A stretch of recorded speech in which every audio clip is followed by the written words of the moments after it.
should we say what we're doing? Yeah. Do you want to? I don't. We're on. Yeah.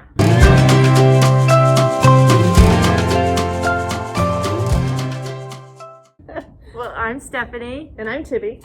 And we are just we got this delivery, and we're going to open it up and see what's inside. New books. We got a delivery of new books. Yeah. Yay.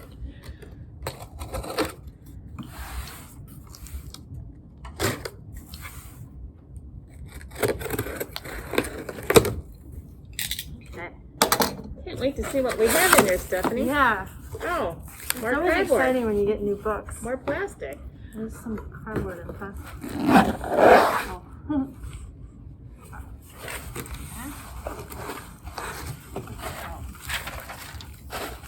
Bubble wrap. Oh, let's get that bubble wrap. Okay, what do we have? I have to cut open the books. Books just want to be free. A lot of layers of plastic they put on this.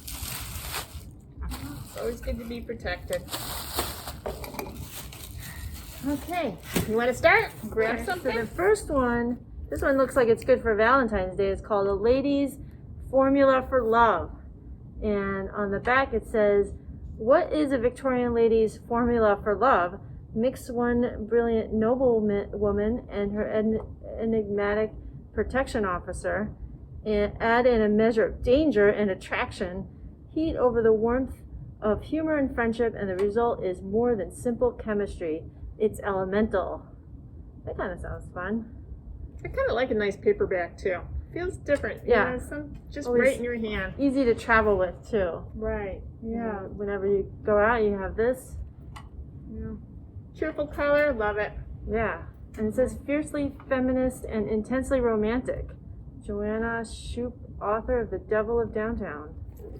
Oh. Well, that sounds like they'll be right up the alley for Bridgerton fans then. Yeah, absolutely. Oh, very timely. Let's see. Okay. Oh, we're on a theme. Ladies of the house. Okay, I don't know much. Oh, let's see. No surprise is a good surprise. Okay, at least according to a 34-year-old Daisy Richardson. So when it's revealed in dramatic fashion that her esteemed father had been involved in a public scandal before his untimely death, Daisy's life becomes complicated and fast. Sounds like a good mystery. So here we go. Ladies of the House. A modern retelling of Sense and Sensibility. Oh, Oh, for all the Jane Austen fans out there. perfect. Another. I don't know. Nothing says February and Valentine's Day to me than Jane Austen. So there we Definitely. go. I might want to read that one. That one looks good. Okay, well, get your holds on these books. You're seeing them here first.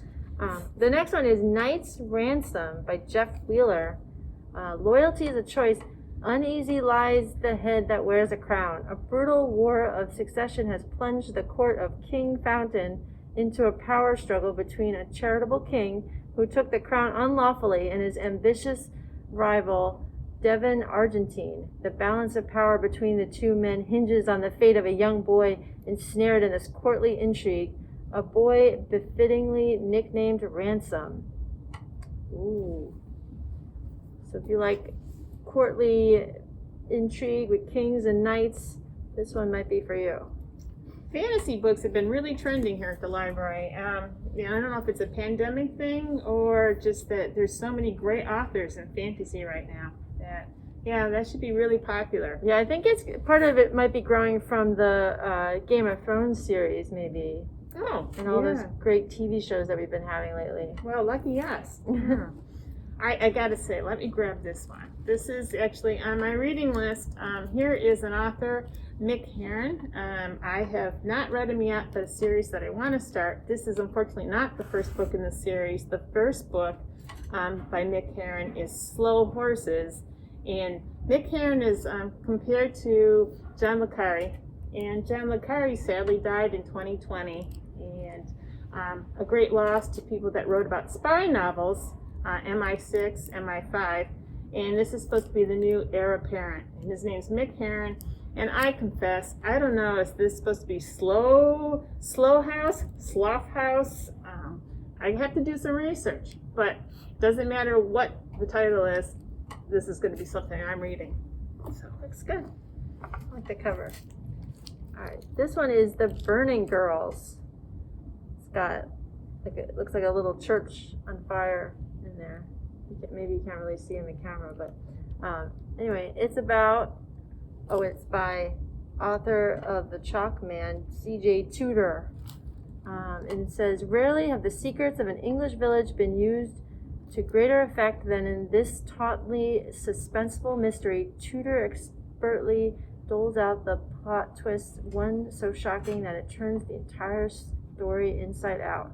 That's a review from Publishers Weekly. Maybe what it's about is on the inside. An unconventional vicar must exorcise the dark past of a remote village haunted by death and disappearances in this explosive and unsettling thriller from acclaimed author C.J. Tudor. A dark history lingers in Chapelcroft. 500 years ago, Protestant martyrs were betrayed, then burned. 30 years ago, 2 teenage girls disappeared without a trace, and a few weeks ago, the vicar of the local parish hanged himself in the nave of the church. Ooh, that sounds cool. Well, that sounds dark and twisty, that's for sure. And great cover art, though. Yeah. It's really, I think I would want to read this one, too. This one looks really good. Oh. Well, okay, something that's really on top of a lot of people's mind right now. Would be part of reference. Well, not that reference. It would be you could check it out. But the fight for free speech. So something that's definitely on the news on a daily basis right now. It is by Ian Rosenberg. 10 cases that defined our First Amendment freedoms. Something that I think that we all need to be more aware of.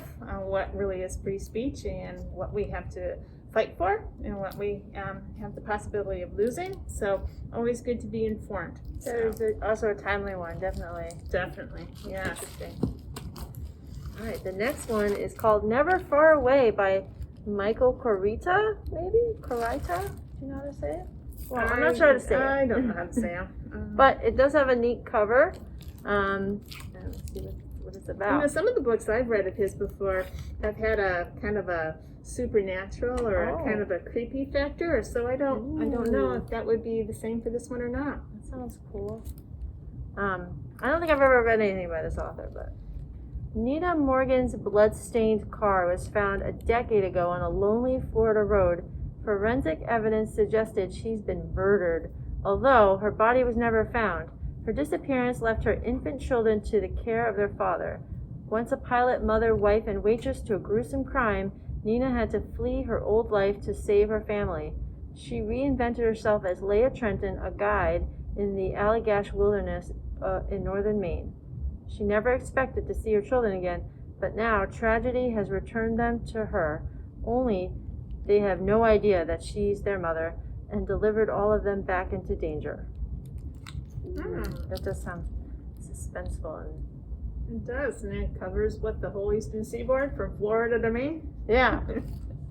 Yeah. It should be good. He's got a great reputation for writing twisty thrillers. So, and then we have We Run the Tides by Vendela Vita, author of The Diver's Clothes Lie Empty.